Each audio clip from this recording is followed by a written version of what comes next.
Welcome to the Second Win Boxing Media. I'm your host, Rashid Hammond, and alongside It's your boy Caesar Fantastic. And today we're going to talk about the Hall of Fame inductees. We're going to start it out with the Hall of Fame inductees.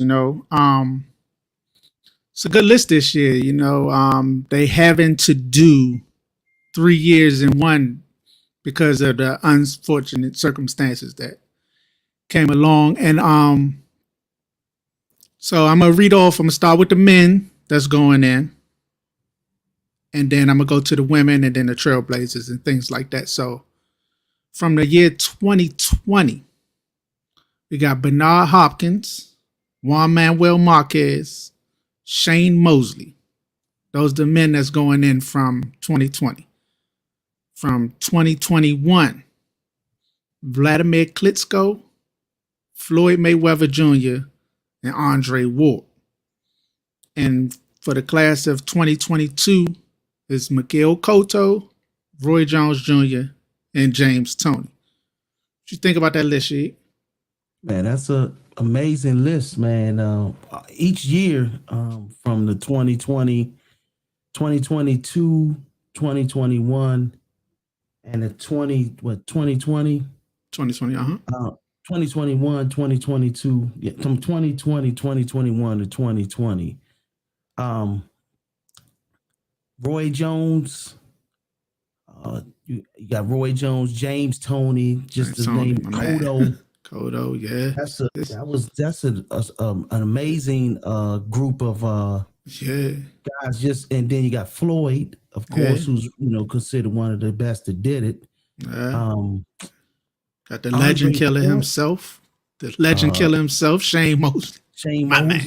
I saw Bernard Hopkins on one of the lists. B-Hop here, yeah, he's the first one. Just to have Juan Manuel. This is the first and maybe the only time that they're going to do all 3 years in one. Yeah. And I'm sure it's because of the pandemic, but man, it's some great warriors that went across this one. Don't forget Layla Ali. Yeah, well, I'm about to get into the women. Speaking of that, Ann Wolf. Yeah, we got Layla. For 2020, we got Christy Martin. No, you good. Yeah. But for 2020, we got Christy Martin and Lucia Riker. For 2021, we got Layla Ali and Ann Wolf. And for 2022, we got Holly Holm and Regina Hallmick. Female list is just as big as the male. I remember watching Christy when she was doing her thing back then when I was young. Man, and they used to call her like the female Tyson, man. Yeah. And Wolf as well was a legend. She's a monster too. Yeah, she was a monster too, man. So that list, this is a great group right here, man, all around the board from all 3 years.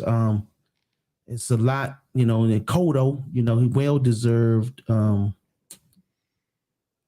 He's a warrior, man. He didn't duck and dodge nobody. He reminds me of like a Lamont Peterson, in terms of like fighting everybody and everybody likes Cotto, as a person. So yeah.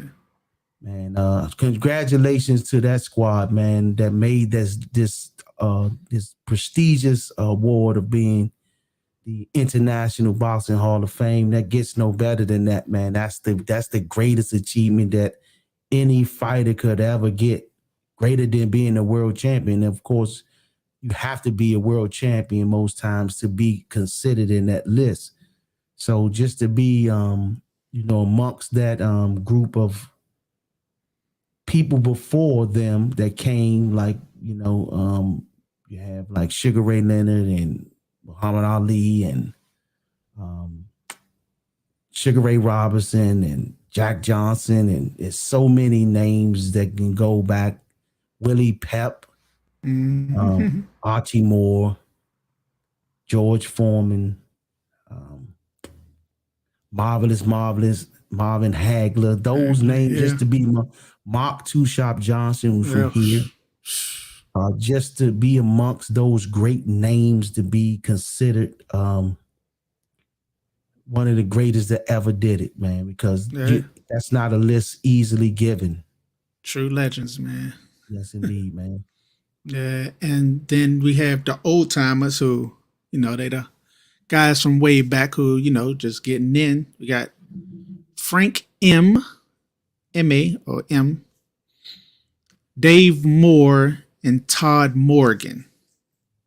And then the women trailblazers we have Barbara Buttrick, Marion Lady Tiger Tremillar, and Jackie Tonawanda. And then we have Patty Ryan, who was a bare knuckle boxer from 1800s. Okay. Yeah, so there we go. Yeah, man. Congratulations again to those group, man. They did, boxing doesn't get no better than that, man. You have to. That's required a lot of hard work and blood, sweat, and tears to be considered an International Boxing Hall of Famer. Yeah, and then it's an honor to be amongst one. And I've also had on the other shows, the DC Boxing Legends, and had the a pleasure of interviewing our very own who got inducted in 2012, Mark Two Shop Johnson. So, that's the best of the best, man. To be in that category. So, congratulations to all those group, man. Andre Ward, one of my best fighters. Because I have much heavy respect for Andre Ward. Congratulations to them. I think they were first round ballots. So, and I'm sure him and Floyd made it with no problem. It's a great group of names that came off of that list, man. I forgot to mention Dan Goosen. He got in this year as well. So it's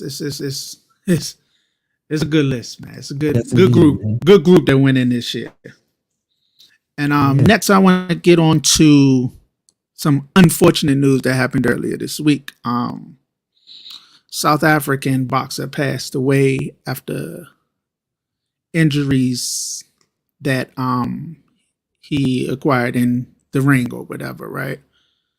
The guy's name was Simoso Buthelezi. He's a 24-year-old South African with a 4-1 record. Anything you know about that incident? Or? Yeah, man, I send my condolences to that brother, man, for doing something he loved to do, but boxing is not a sport to play. It's like they say, we don't play boxing. Yeah. People lose their lives from it, man, and risk their lives just doing it. Just to step foot under them ropes and go in that ring, you're putting your life in jeopardy. And I watched the actually before he went into a coma or anything like that. When it first showed up on the internet, I was confused. I didn't understand. I didn't see him get hit. I don't know if it was a headbutt or something they were saying, but I just noticed that the other guy went through the ropes and he was like going to throwing punches at the other direction. Yeah. And I knew once he did, I said something's wrong.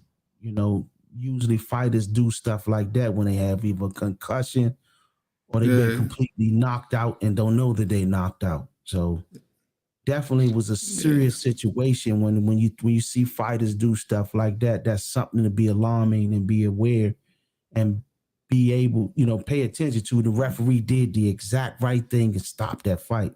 Yeah, he did. It was definitely needed. Definitely did the right thing to stop the fight instantly. He didn't even let the guy take another punch. So I take my hats off to the referee for doing such.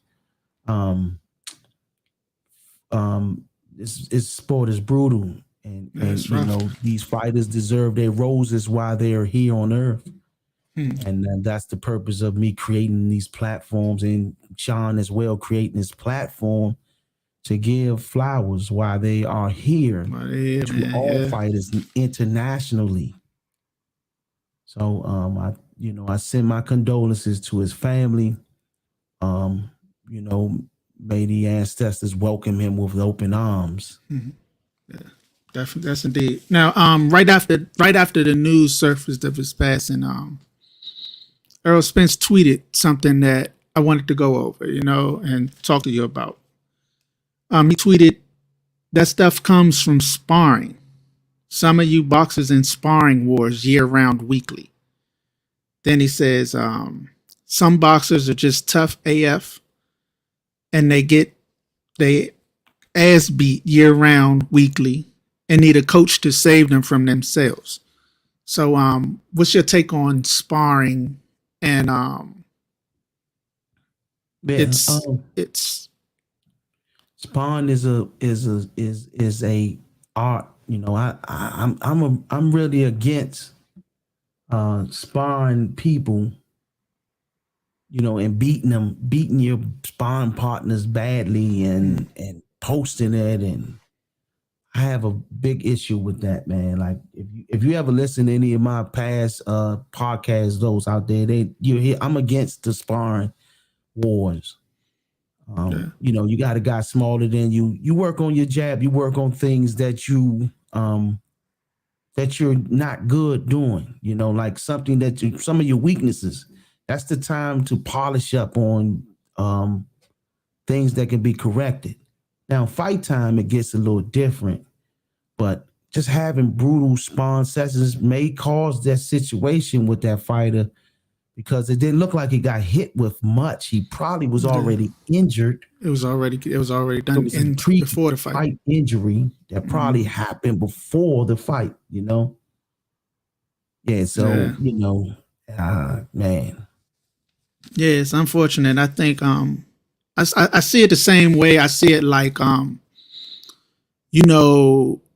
how they compare boxing and MMA, and they say MMA they use these little gloves and whatever, and MMA purists they say that that's safer than they do in boxing. It's possible because it's one shot and you're gone instead of boxing where you're taking 8-ounce gloves and it's an accumulation of punches just rattling your brain, right? So then you think of it in terms of sparring, you're wearing 16-ounce gloves. Yes, indeed. So you're padding your hands even more, and it's just even more of accumulation of punches on your head, Right. So I see it like that, and I think, what you think? You think it's something that needs to be done as far as sparring, something that maybe they need to lay off of it, or? Now, sparring is necessary. They gotta have it, but it has to be more controlled in terms of who you in there sparring, and what are you sparring for? Mm-hmm. A lot of guys like gyms in the past, like I remember when we used to spar, we worked on things that we weren't never good at. Mm-hmm. Like, for example, when I used to spar, I used to hit too hard most opponents. Most of my sparring partners. So my father would do things like tie my hand behind my back. And work on different different things. Work on different techniques and and improving. That improved my jab and my hook. Because of the fact that he tied my hand behind my back, and I had to spot like 4 people doing that. It's like that, So it was about improving a weakness. I had a weak jab at that time, but that was fixed because of the sparring. Because of sparring. But at the same time, I didn't take risks, and we didn't go in there. My father didn't allow us to be in there just banging. Each sparring says you just banging back and forth, banging each other out. No, it was about control. It was about technique. It was about improving a weakness. And from day on, that's what it was. And to this day, when I see sparring matches on television, I'm on YouTube and Instagram and Facebook, I cringe when I see it, man. Especially when they're showing a inexperienced sparring partner, sparring a guy with 100 fights, and he's literally posting this stuff that he's beating this inexperienced fighter. Is really bad for the sport, man. It's bad for the sport, and it can cause damage to that fighter, not just physically, but emotionally. Sparring sessions, this is war. You know, this is war. And in war, you don't show how you practice to defeat your enemy. You know, that's not how you do that. How many sparring matches you see of Floyd's when he fight? No, None. I don't think he's shown. Yeah. And if you do see one, it's probably 10 years old or 5 years old. Yeah. Them cameras was shut off in Floyd's sessions. He don't have it. He don't want you knowing what he's working on. Yeah. You know, Yeah, so and that's how it's supposed to be. That's art of war. You know, art of war says your enemy, you know, out of 10 times, if you out of 9 out of 10 times, if your enemy knows about you, he defeats you 9 out of 10 times, or that's vice versa. 9 out of 10 times you'll defeat your enemy if you know his weaknesses and know his game plan. Mm-hmm. So that's the same thing applies in boxing. But getting back on topic because I got off a little bit, but getting back on topic, sparring should be controlled. It should be controlled. It should be controlled techniques and experience. Now, you work on stuff that you normally don't do, and also that you also focus on your fighter. If you got a fight coming up, you work on strategies for your opponent. For your fighter, you know, without hurting your sparring partner. Yeah, and that's just my take on it, you know. So and I think that causes damage, man, to them down the road. Just banging every day. Yeah. I remember gyms. I've been to some gyms. That's all they did was spar. I was like, no, man. Just sparred all day. They just sparred all day. Don't do nothing else. Spar. Yeah, that's what's crazy. What's up, brother, man? I see my man on here, man. Bon Queequeg, I wanted to say what's up, man. But you know, man, Bon Queequeg said you got the Lion King dreads, Joe. But getting back, right? Getting back to the person who sent those tweets. It's news of Spence and Crawford. It's news that they have reached an agreement. There's news that, you know, the parameters are in place.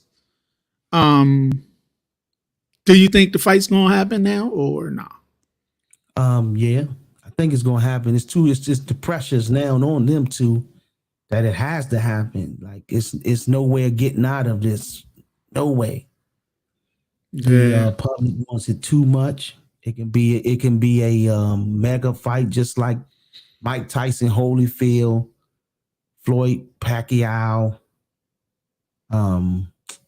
Ray Leonard Hagler, Ray Leonard Hearns. It's that magnitude. Actually, it's that magnitude that it has to happen. Like sport of boxing needs to see this happen. So I'm still man, I believe it when I see it at this point. I'm a little tired of the emotional roller coaster of it, man. I'm like, it's coming, then it's coming, and it's I'm like, come on, man. So I'm like, I'm just waiting for the opening bell at this point. You know, ring walks or something. I don't know about that. a jog made my man walk out the ring. Man, y'all just gonna have to punch first punch type, you know. Right? So, you know, but I mean, I believe it when I see it. I'm hearing things like Crawford wants more money. He's wanting more than this, and now, you know, so. It's so much that it's like, oh my God, I fell for it again this time, of course, you know. I'm like, oh man, they agreed, you know. I think they said, you know, reports are they agreed to a 55-45 split. Which is fair. Which is it's cool. And I was like, you know, I think Earl, he caved. He wants to fight, right? Right. Earl caved and gave in. Crawford wanted 50-50. I'm pretty sure Earl wanted more than that. You know, he wanted probably 65%, you know. So he met in between, you know. And he's doing what he can to make the fight, but now it's on Bud now at this point, you know. You can't really be like, all right, I agree to this. Now I want more money. It's like, come on, bro. Do you really want to fight now at this point? I mean, I get it. Bud's old. He's older. Yeah. as I was thinking earlier, I'm like, well, Bud is getting older. He probably only won a few more fights. He's trying to cash out right now. You know what I'm saying? He want to get his worth. He charging for the cold crush at this point. You know what I'm saying? I hope it, Sean. I hope it be a close fight because I want to see it multiple times. Yeah.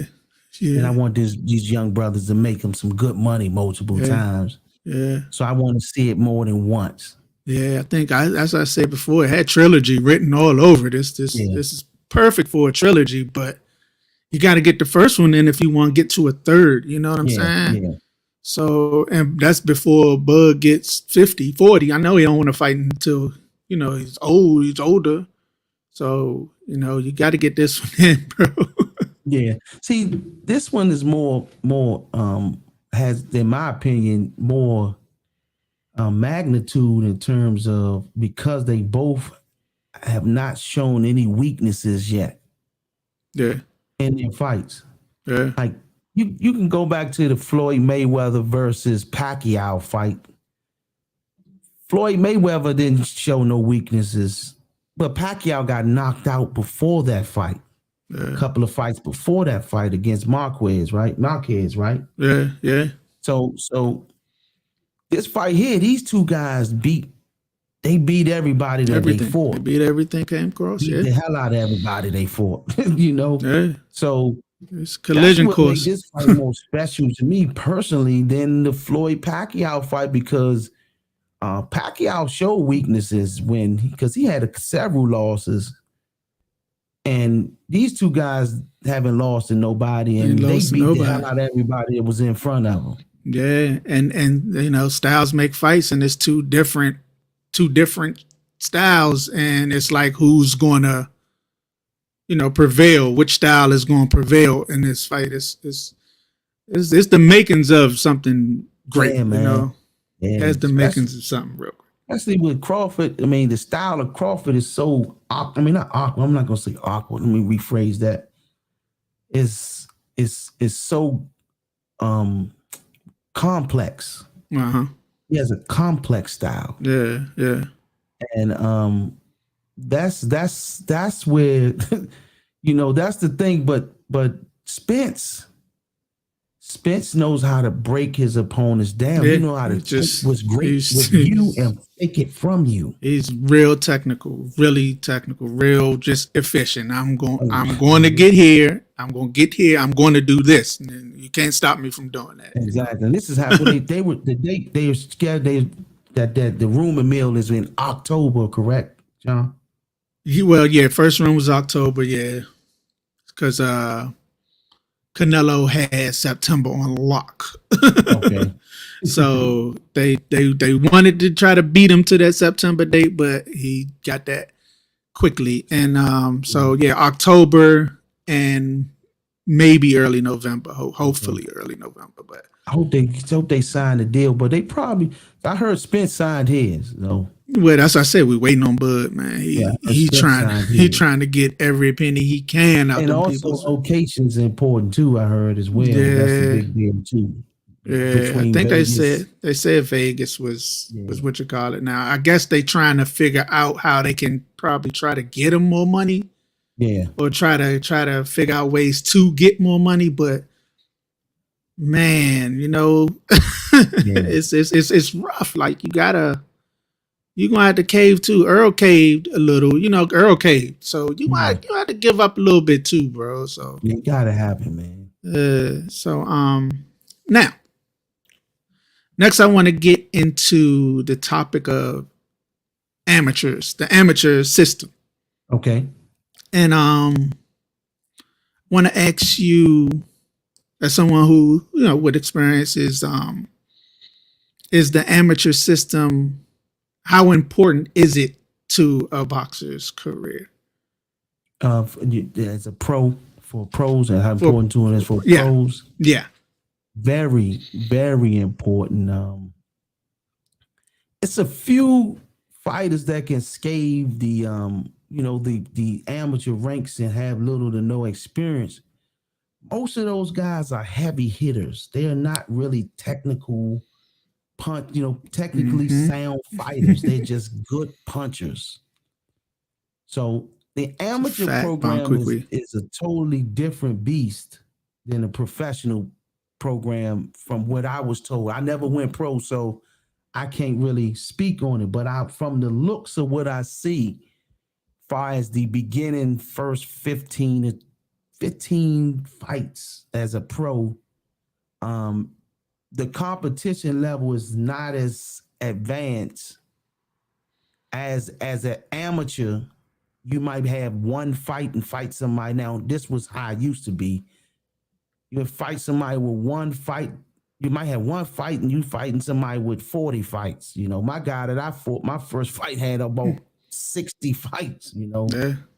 So, like brother right there, Bonds talking about, he said, Usyk's had over what? Like 200. Yeah, over 200. Yeah, he had over 200. But yeah, and I did a little research on this. Right, man. So go ahead, Sean.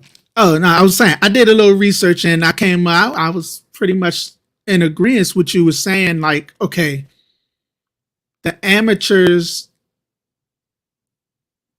they're necessary. Most of the people with longer amateur careers are better pure boxers. Right. Most of the people with shorter amateur careers are just straight fighters. And then you have a few outliers that just you just don't understand how you so good. And I have one outlier that just okay. So the outlier is Tevin Farmer, who he had 16 amateur fights. 16 amateur fights. He was 12-4 in the amateurs. Okay. And somehow he's a boxing and defensive specialist. Like he's he's awesome. Like he's good. But I didn't know he didn't have that many amateur fights. Nah, yeah, his great uncle was the first native black world champion. Oh, okay. I see. So his great uncle Joe Gans. Okay. But then, like fighters like Gabriel Rosado had 11 fights, in the amateurs. You got Chavez, who had he began his amateur career at 16, moved to Tijuana and turned pro at 17. Yeah, but he had the man lived in a railroad car with him, his 5 sisters and 4 brothers. Okay. And an abandoned railroad car. Like, that's enough to make you, Yeah, that's hunger, man. An animal. He had to learn quick. He had to. And Wilder, even though, he went to the Olympics and things, he only had 35 amateur fights, which is a good number. Yeah. But then you have boxers like Vasily Lomachenko. Yeah. Who was 396-1. Bad boy, man. Ridiculous. Like, bad boy, man. Probably the best amateur ever to me. Like, I mean, best amateur. I don't know. He's 396-1 is you know what I'm saying? He is. I think he is considered one of the best amateurs ever. So, and then I got him, Breland, and then Rigondeaux is my list right there. Rigondeaux is a bad boy. So Rigondeaux had 386 amateur fights. He was 374-12. Ooh. Breland had 111, was 110-1. Yeah, he lost one fight? How many fights did Breland lose? Lost one. It was 110-1. He the baddest amateur American fighter. Yeah, man, American amateur. Yeah, I mean 396-1 and 110-1. I'm like, yeah. But and I'm like, those are the boxers, so you can see the length of their careers. Devin Haney had 146 amateur fights. He was 138-8. See that? And you can see that though, as the professional, as they became pros, all of that experience, man, and Floyd Mayweather, he didn't have that many fights. Floyd Mayweather had only 80 fights, but I mean that's 80. A lot of fights. That's a good number, yeah. But in between, but he had 80 some fights. Yeah, but as I was saying, like Haney, his thing was he had all those amateur fights. Then he had the cheat code. Yeah. Working with Floyd, working in the gym, working with Mickey Bay, working with. He was just around all top pros at a young age as well. Truth, man. That's just a total cheat code, bro. It's not even fair, man. You today on some of them other guys' records, man. I didn't know. I knew about Breland's record though. Yeah. I knew about Rickendale. Yeah, and the other guy, Loma Chico. I knew about them. Mm-hmm. But dang, man, the amateurs is it's like it's an education experience. It's the wins and losses was what make you fix things, because you dealing with like fighting 5 nights. Most times in the amateur, you fight a tournament. Now things have changed, like from back when I was coming up, where you could fight in the nationals if you won the regionals, the locals, the regionals, and you made it to the nationals. Now you got to have as a junior, you got to have 30 or 15 fights to go to the nationals. Back then, all you had to do was win your bracket, win the tournament, win and go to the nationals. Now you got to have 15 fights. Mm. I don't know if that's a good thing or bad thing, because it's nothing wrong with getting experience to go to the national, and everything now is invitational. Like you could fight the nationals with the 15 fights and go straight to the nationals, opposed to when we was coming up, we had to fight the locals, and that would consist of probably about 4 nights. Then you had to fight the regionals. That would be like 3 or most times that used to be, I remember, about 3 nights. Mm-hmm. And then the nationals would be 4 to 5 nights. And from experience, and when me and my brother was in 1995 in the Silver Gloves, that was a junior tournament, and we had to fight the locals 3 nights. So this is how many nights you had to fight to get to become a national champion. 3 nights locally, 4 nights locally, because most times that'd be like a weekend, 2 weekends. Mm-hmm. So 4 nights, and you fought. Let me rephrase that: 3 nights, 3 regionals. That's 6 fights right there. Then the nationals would probably be 4 to 5. So I'm gonna say 5 nights, right? So what I said, 6. That's 11 times you had to fight to become a national champion. And so, but you get different styles each fight. You ain't training. So you can't predict the style when you training. And it's according to brackets. Most people focus on the person. Like if you're in my weight class, I'm not worried about you. If you in the other bracket, I'm not gonna worry about you until championship night. Mm-hmm. Now, if I gotta fight you in my bracket, I'm focused on you because I might have to fight you tomorrow. If I didn't get you out the hat, because they used to do like shake up the drawings, shake up the random drawing, like a raffle. And pick the raffles of the fight. So and they'll put you in the brackets. I remember one time Hakeem was in the nationals, man. They wrote his name. And they wrote the dudes, another guy who was like ranked number 2 or something. They put their name as championship already before. Oh, right. And well, we know who going. Yes, they put the 2 names in the championship: Hakeem Hammond and the other guy name on there. But that was how it was, man. That was how it was, man. But that experience, man, was like great because you learned how to fight different styles, different scenarios, different situations. And amateur boxing is very important to the sport of boxing. Most of these skilled guys you see, you got the Shakur Stevensons and the Andre Wards, the Devin Haneys, the Tank Davis. Tank Davis. You have Floyd Mayweather, who 80 fights was a lot of fights. That's nice to fight before how he did it. Guy named Raheem Zaire. Who else? Zaire Raheem. Let me rephrase that. Sugar Shane Mosley, guy named Jermaine Fields from DC, man, won everything, man. You know, had a hell of a lot of amateur experience. Mark had a lot of fights. James Baker, Sean Johnson, Sean Bay Mitchell. And as I'm saying these names, just think of the skill level. Lamar Peterson had a lot of fights. Guy that I fought, Clarence Vincent, had a lot of fights.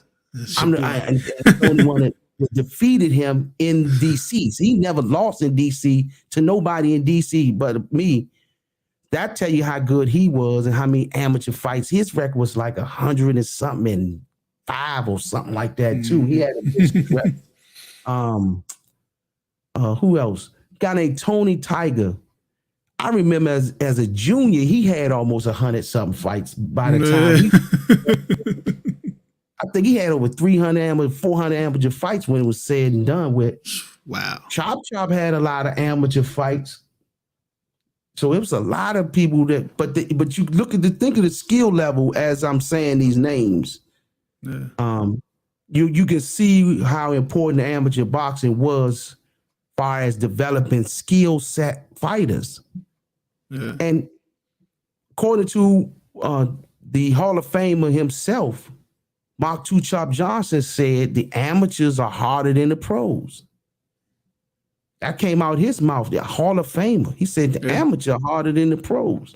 Yeah. I think it's because of the back-to-back nature of the fight. So, you know, you don't have enough time to game plan for your next fight or, you know. And picking opponents. The opponents, you had no choice. Yeah. You're in a tournament, you got to fight whoever's in your bracket. Yeah. You can't duck it. I can't make that. That's why I don't do a comparison of the two, because I never went pro, so I don't compare them because I don't know the experience of the two. But when I hear from Hall of Famers and people that done it, that's where I get my knowledge of it from. Mm-hmm. You know what I'm saying? Oh yeah, Keyshawn Davidson was a bad. Hey, listen. Yeah, Keyshawn Davidson. I was about to say that's my brother actually was told me about the sparring sessions up Hillcrest. I'm not gonna say who he sparred, but listen, he's a bad boy, man. That's a bad boy. He's a bad boy, man. He's technically one of the this young group of fighters that came out of that Olympic squad, these last 2 Olympic teams, are serious, man. Yeah. They are serious. There's some fights coming up, boy. It's a good year. It's a good time. Coach K, that group over there, Alexandria, they got some bad boys, man. Alexandria, Virginia. But even though Keyshawn is from Norfolk, Virginia. Norfolk, yeah, we're down. And Shakira's from Newark, but they Jersey, all train over there in Alexandria. That whole group of guys, man, is some bad boys, man. That's a sick gym. It's a group of young, talented fighters, man. But they have extensive amateur careers. Just the guy Duke from and I can't leave this name out, man. Ricardo Williams, man, one of the greatest amateurs I ever seen in my life. What? That boy was bad. Ricardo Williams, my brother, lost him 5 times. Could not beat this guy, man. Couldn't beat. Dang. One of the baddest fighters I've ever seen in my life. Yeah, Ricardo. Trust me, if his career wouldn't have went down in the situation that he had happened to his career, I think he would have possibly gave Floyd a run. He gave Floyd work. Man. Yeah, he'd have gave Floyd work, man. He might have been Floyd. Yeah, Baltimore, man. Back in the days, Baltimore wasn't known to be good fighters like they are. I mean, they weren't. No, let me take that. There's some bad fighters. 1 or 2 good fighters came from Baltimore, but now, yeah, they out there. Now the Baltimore accent, no joke. Guy named they talk a French version. What you say? I'm just. My bad, I'm reading the comments. Oh, you he talking about the accent, man. Yeah, man. Baltimore dude, definitely, man. But it's another guy named that be with Tank too, man. That's good too, man. What's his name, man? He has like over 200, 300 amateur fights. He a bad boy too. Truck or something like that. I think it's Truck or one of them guys. I think I heard that. Yeah, I think I heard Truck. Forgot the guy name, but I heard he can go too. So Baltimore got some good fighters too, man. They stepped their game up over the year. Yeah. Tank took it to another level, man. That's how it works, though. But the amateur program is definitely very important for the sport of boxing. And there are some great fighters that don't have a lot of experience. So please don't take word for word that we're stating that you have to have 1 million fights to be a great boxer. That's not the case. We're just stating statistically overall, 90% of the greatest fighters had great amateur careers. Boxers, the greatest fundamentally sound boxers. Yes. Well, I wouldn't say greatest fighters because I say a lot of fighters don't have it. They just hit. They got good punches. They got reasons why. They have good whys. Exactly. And you know, and you can't test that heart. Like some people just they go on heart, bro. You know what I'm saying? It's like, look, man. Like I said, Chavez lived in a dang on abandoned railroad car. He had no choice. That'll have you fighting for your life every day. Like, you know what I'm saying? I'd be out there trying to knock somebody out quickly. Yeah, you know. So your why is big. It's a big reason. You know, he didn't have the luxury of being able to stick in the amateurs. You know. Yeah, he had to take care of his family, his sisters and brothers and stuff like that. So, and that's one of the beautiful things about Mexico boxing, though. He's able to gain his experience because of the competition level is less competitive as the pro level over here in America. Yeah, that's what he said. Yeah, East Coast have a lot of great fighters, man. But in the amateurs, the West Coast, the California mob was bad, man. They was the truth. California. I remember going to the Nationals one time. And California would win probably if it was about 40-50% of the weight classes back then in the 90s. They used to win 40 to 50% of the weight class. The rumor was it was harder to get out of California than it was in the Nationals. That was the rumor. I don't know how true it was, but that was the rumor. It was harder to get out of California than it was to get to the Nationals. That's what they used to always say. But yeah, Bruce Ennis, I forgot to mention his name, extensive amateur career. Anthony and Lamar Peterson had a lot of amateur fights. What about the Russells? The Russells. I remember when Gary Russell used to get in the ring at 4 years old. His brother Gary Jones had an extensive amateur career as well. One of the Gary Fast Hand Jones had fights. He fought everywhere. Won the Eastern Trials, and he won a lot of stuff back then, man. I remember when they first started the Junior Golden Gloves, he won that off the break. We forgot Pernell Sweet Pea. I would imagine Pernell had a long field. Man, the list goes on. That whole 88 squad, the 84 squad, that's what one. He was on the 84 squad and the 76 squad.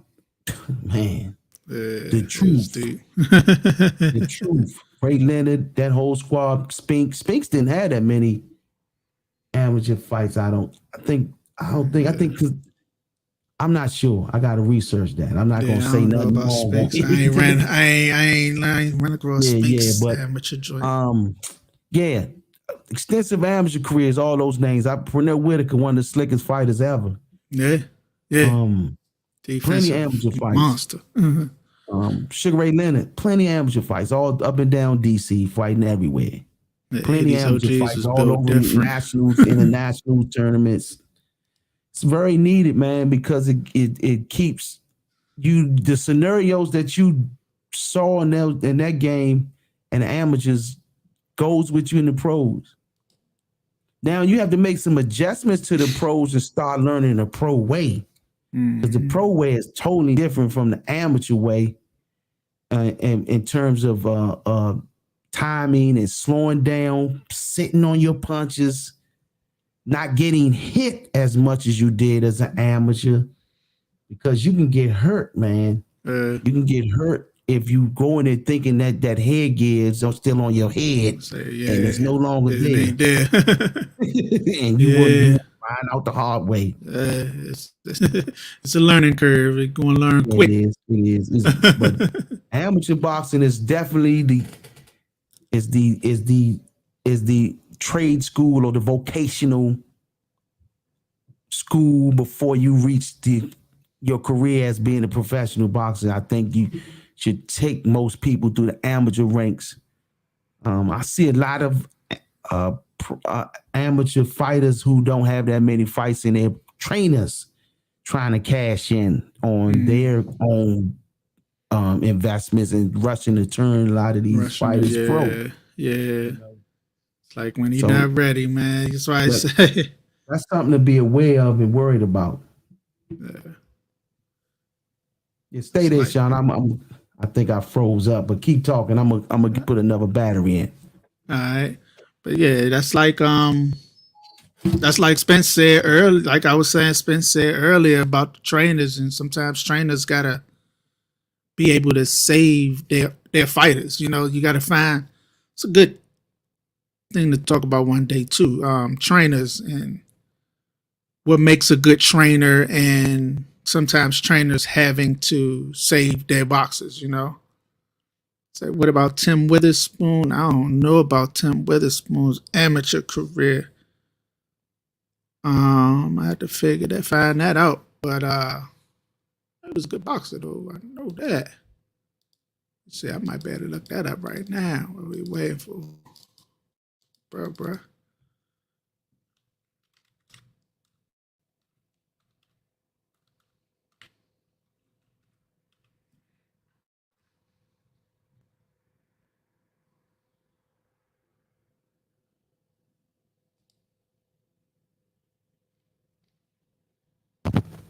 Yeah, I knew that was going to happen because we had a lot of issues earlier. So, but yeah, the amateur game is definitely necessary for polishing up skills, learning different scenarios, etc. So, yeah.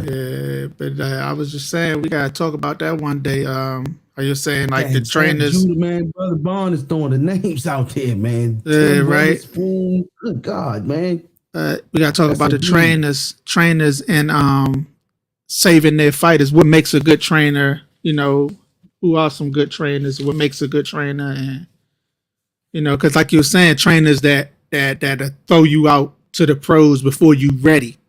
You know what I'm saying? And like I was saying earlier, with sparring and how Spence was saying, sometimes the trainer got to save their fighters from sparring so much and stuff like that. You know what I'm saying? So one day we're gonna have to have that conversation about what makes a good trainer and what. That's a good topic, man. We might get do that now. Shoot. We can do that topic more, man. We gotta might as well. My opinion, what makes a great trainer a good trainer? Trainers have to be honest. That's the first thing. You got to be honest to your fighters. To your fighters. You have to be totally honest to your fighters. Braylon was right. Have to go the extra mile. Boxing has to be their life totally. More than the fighter. That sounds crazy, don't it? But it's the truth. It's true. A trainer has to be more committed than a fighter. He has to be up at if your fighter gotta be up at 5, you gotta be up at 4, waking his ass up, getting him out the door, getting everything ready, getting everything lined up. This doing this is the plan. You gotta have a plan. Exactly. And another thing that makes a good trainer is the passion of the sport. You have to know how to deal with each individual person differently. You have to learn the people. You have to be a people's person of multiple different personalities. If you got multiple fighters, and you got to know how to deal with different styles. You have to be a trainer that know how to take the best out of that fighter and turn it into something better. So if I know you got a good jab, I'm gonna make that jab even better. Better, and make it more convincing for you to keep using it. I'm in your mind, I'm gonna make sure your jab gonna feel like a shotgun. Your jab should be able to break faces. I should motivate your jab to break somebody's face. Oh man. Yes, that's what makes a great trainer. Also, a trainer has to let you know when you don't have a jab. Yeah. Also gotta let you know when you have a slow right hand. We have to improve it. Gotta prove that. You gotta improve weaknesses. Yeah. You also have to let you know when you don't have the endurance. Okay, this last fight, man, you faded out in the last round, man. We got to increase the wind sprints, man, and or we're gonna have to add a mile to your workouts. You don't cater to these fighters, man. Yeah, I was just about to say. I see it so much, and the worst thing you cannot be as a trainer is lazy. You can't be lazy. That's a big thing. It's a lot of lazy trainers out there as well.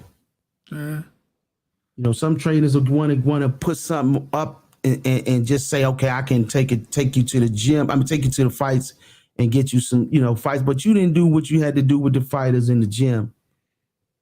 A fighter knows when he's really prepared for a fight, and a trainer knows when somebody's really prepared for a fight.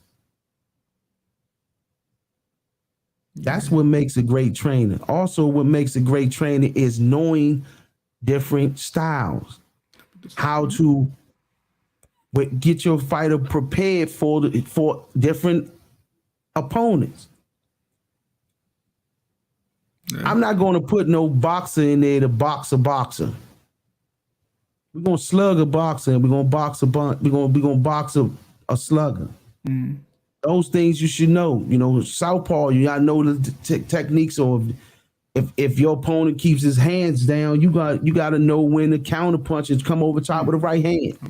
Yeah. If your opponent is aggressive, your trainer should teach you how to. Your trainer should teach you how to give angles. Yeah. Right hand come down the pipe as soon as he come down. Wow, drop the right hand. Step over to the right, drop a right hand. The trainer got to have good eyes to see openings that you can't see. Exactly. You got to be your angel. So and he got to be. Go ahead, bro. What you saying? And he got to be the most honest person in your life. That's it, man. He can't lie to you. Can't lie to you. He gotta be uncomfortably honest, man. Yeah, I'm saying uncomfortably honest. Yeah. That's what I said. The most honest person in your life. So honest to you. Yeah. Look, man, you was trash today. We gotta get better. You know what I'm saying? You do good. Hey, man, you did good today. Come on, let's go. We got some things we could work on. You losing a fight. Yeah. You got to be able to tell you in that corner, look, bro, we down. We down. The scorecards, man. What you got to step this thing up? Yeah. I seen folks getting getting dog walked in fights, and the trainer tell them you're doing great, man. And I'm like, yeah. And that's a dangerous trainer right there. Yeah. He's no good for boxing. Yeah, He's gonna get his fighter hurt. No, I tell you, man, keep your hands up. You're getting whooped. Right. And another thing I think makes a great trainer. A trainer does not just have, if you got 10 guys in the gym, 9 of them should be champions. Shouldn't be one champion in that gym. That means the program at stake should be on the same. It's your philosophy should be able to be transferred to every fighter. If your philosophy is only transferred to one fighter, you're okay trainer. You're okay trainer. Yeah. You found you a good. You found a good fighter. Yeah, exactly. Yeah, you found a good fighter, but like you get like you get a man. You get the Manny Stewart, who had a whole list of squad, man. Like it's like lined up, so that foundation that he teaches is tested, and it's approved. Exactly, man. And you can see that with. I know good trainers when I see one. When you go in the gym and 9 of them, they working on drills together. They running. They doing wind sprint drills. They doing spawn drills and techniques all together because that trainer got them on his philosophy. He said, "Hope one day we get the Mayorga interview. I would love it." Oh yeah. We gonna That's be my interviewing man. people soon, man. So looking out for the interviews right now. And I just wanted to brush up on learning how to work this system. Yeah, we playing around with a few world champions soon, man. I got them lined up, man. I got some trainers lined up as well. And but yeah, we can bring them all. That'd be a good one, man. My yoga, man. Gotta have him in person. That's my guy. Have a drink together, bro. He had one of the most craziest antics before fights, man. Man, my man used to walk to the ring smoking the cigarette. I didn't get no better than that, man. I said, man. That's indeed. But yeah, like getting back on the trainers, man. Philosophies. He doesn't speak English. That dictates who what somebody said he doesn't speak English. Hey, we figured out. Get him enough surveys. Get him enough surveys as his we not understanding what we saw. I get my homies from Panama, man. My homie Toro and them, man, they'll speak for me, man. But yeah, you know, good trainers are they out there, man. I think yeah, they need it. They out here. Good trainers out here. They man. need it. It's some trainers that's locally here in this area that I love. That I, you know what I'm saying, that I think are great trainers.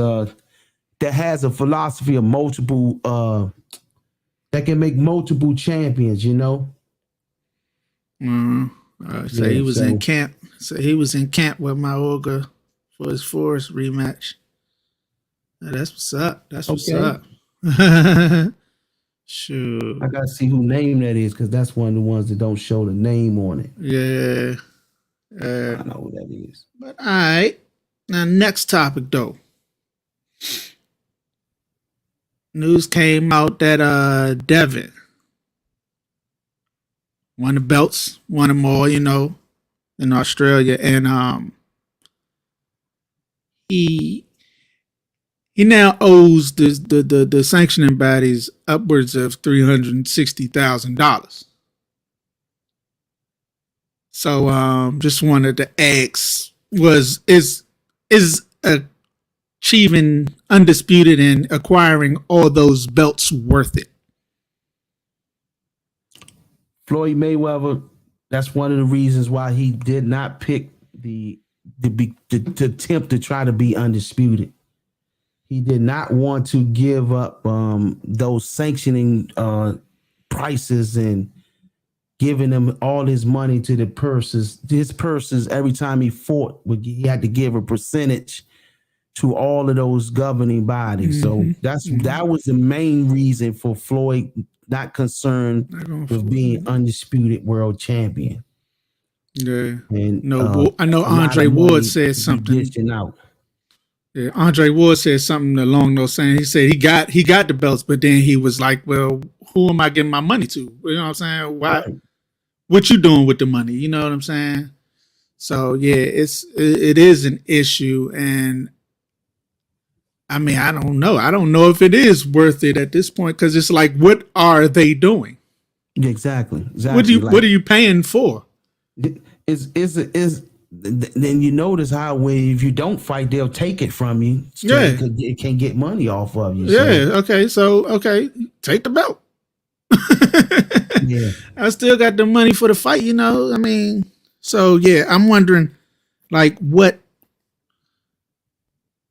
is the purpose of belts at this point? I guess for younger up and coming fighters, it should probably be, it's something to strive for. But I think once you achieve, you know what I'm saying, that level and that level of achievement or whatever, I'm starting to agree with Floyd. It might not even be worth it. Bob Arum said, man, he told Shakur, it's not even worth going after Undisputed, bro. Yeah, that's true. And you notice he mentioned that during the last press conference when he was overseas, he was like, he was thinking about the price he was gonna have to pay once he win those titles. He was like, man, so we give it. Now most of these guys I do notice now what they do is they win the Undisputed and they vacate. Yeah. Yeah, that's what I was saying. Remember, I think I told you, I said, man, Devin need to just go ahead, get them Jones, give it up, say, man, hey, now go get them. You know what I'm saying? I'm going to 140. 140, yeah. I'm out of here. That's what you do. They got to come up with something better than that, man. Yeah, that's crazy because it's like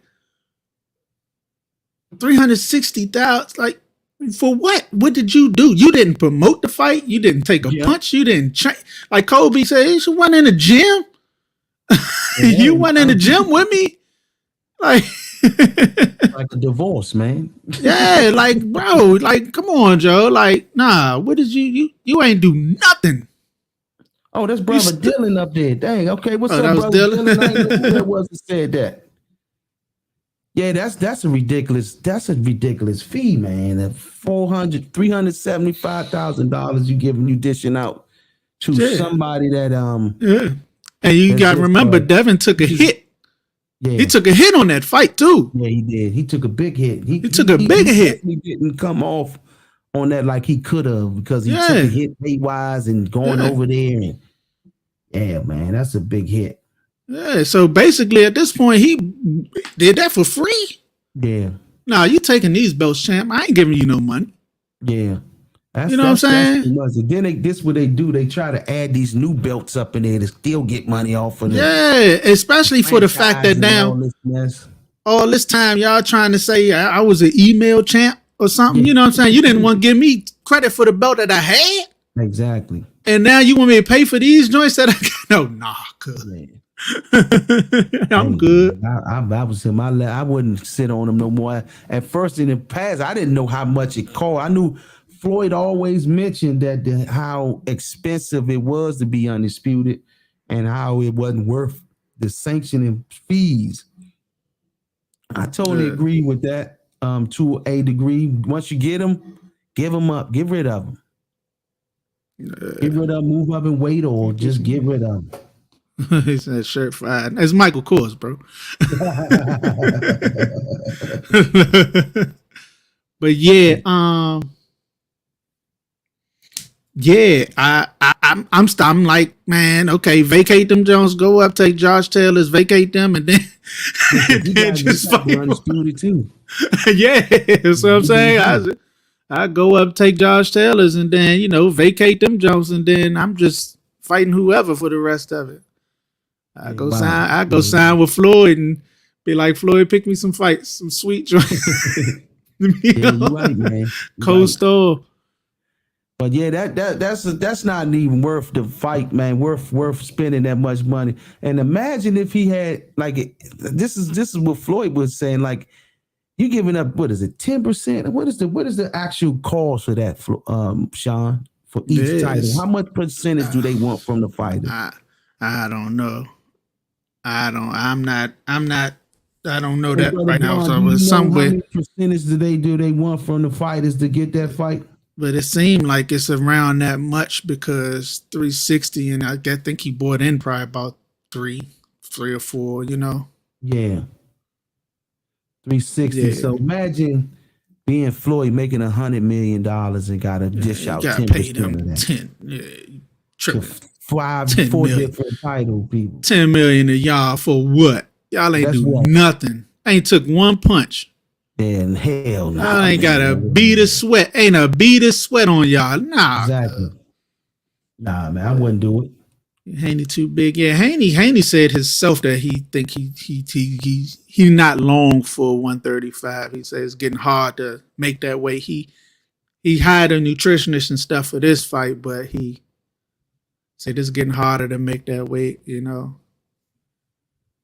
that'll be a good fight. He 140, he go up and win that and vacate that, do the same thing. But shoot, he already, he gonna be a Hall of Famer. Yeah. He'll be a Hall of Famer. The eighth Undisputed. One. 8th undisputed in the full belt era. Like he already stamped. Yeah. Him.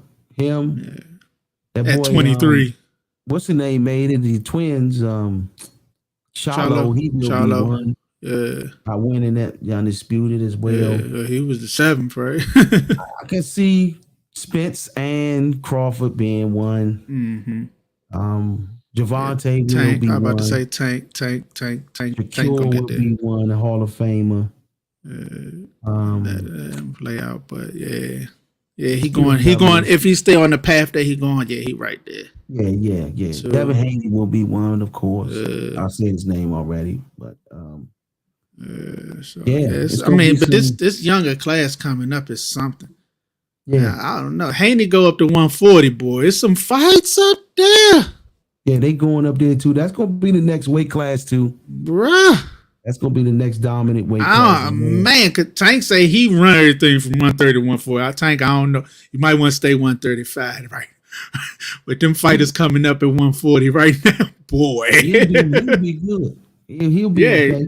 Yeah, man. I mean, he could roll, but yeah, Charlo avenges a lot of losses, man. He definitely he avenged on both of his. He done avenged both of his, but but 140 for Devin. Devin, if you go up there, that's gonna be it might be better wars at 140 for Devin than at 135.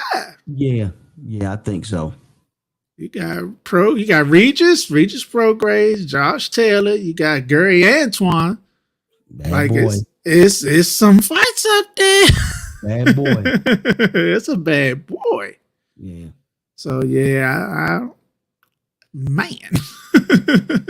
That's not a bad idea to go to 140. Going up there, man.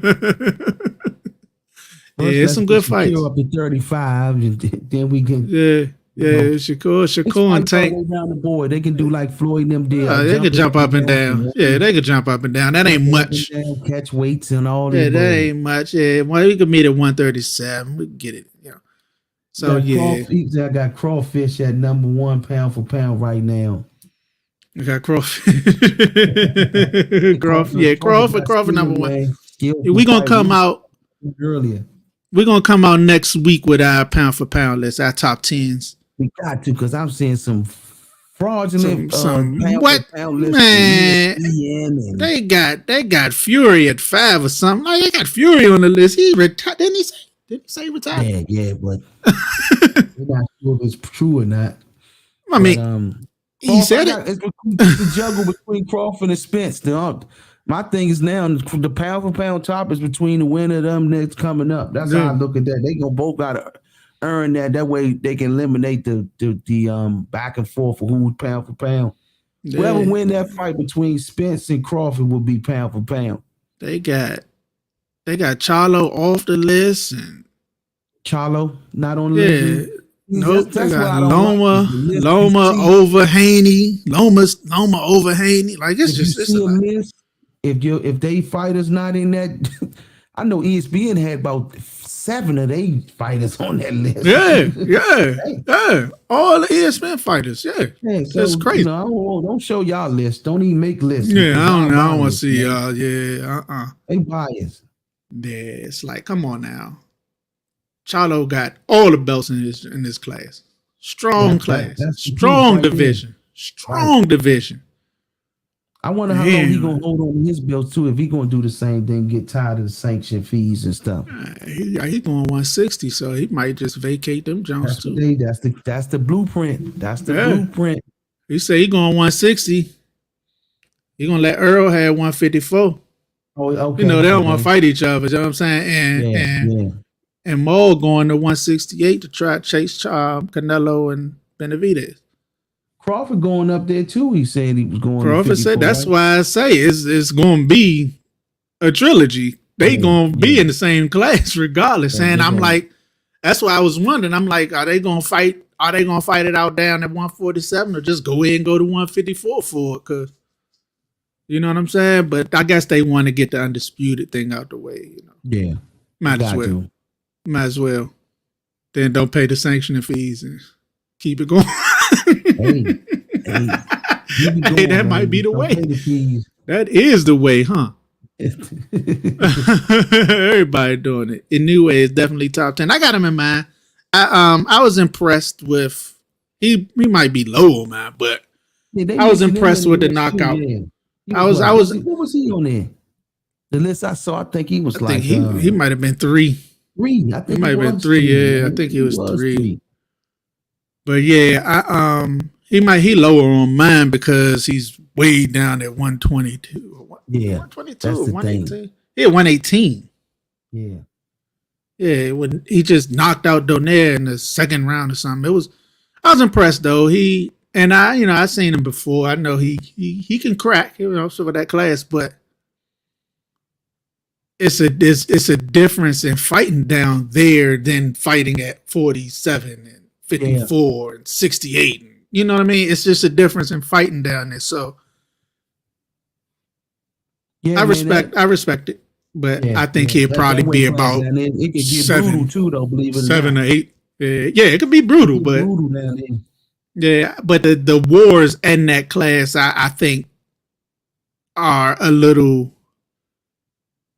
less than the wars. I won't say less, but you know what I mean. It's like it's really dangerous at 54, 67, 60. You know what I'm saying? Knockout wise and punishment wise. You know what I mean? Down there, you can really, they really just rock 'em, sock 'em robots down there, really. Yeah. You know what I mean? There's really not a lot of defense. It's really just who gonna hit it, who gonna land the punch first, Yeah, they back and forth with it. Wars. Yeah. Need some wars. That's what I say. I say wars, but I'm like, nah, I ain't gonna say wars because they really are at war.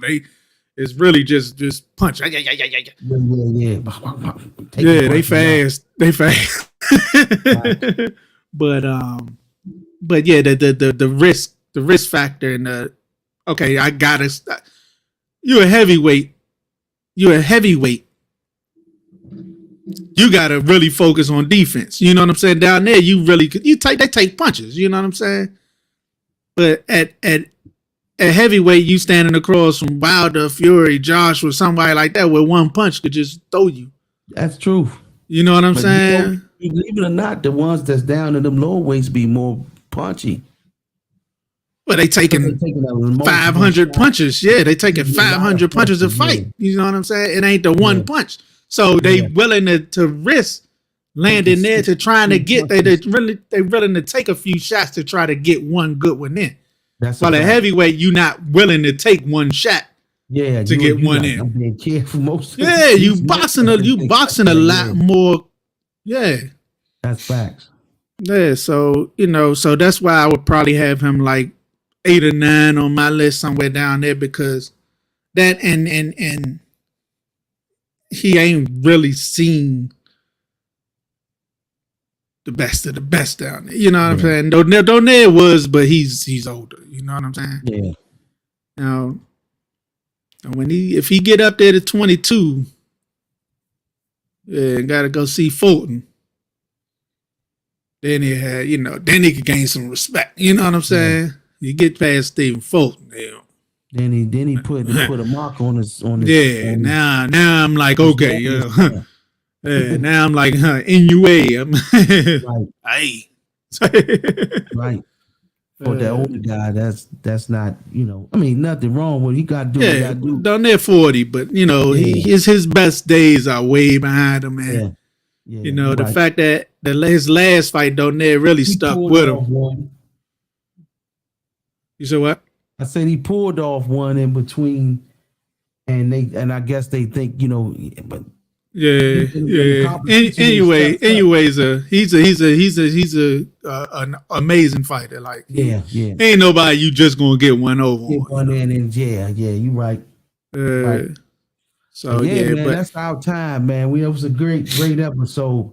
Brother Don, appreciate you, man, as always. Also to brother Dylan Glover, appreciate you too, brother, for logging in with us, man. And everybody else that we can't see your names because of the most people didn't register their names on the Facebook. Those that's on the YouTube, we can see you clearly. That's all our time, brothers, man. To the next time, man.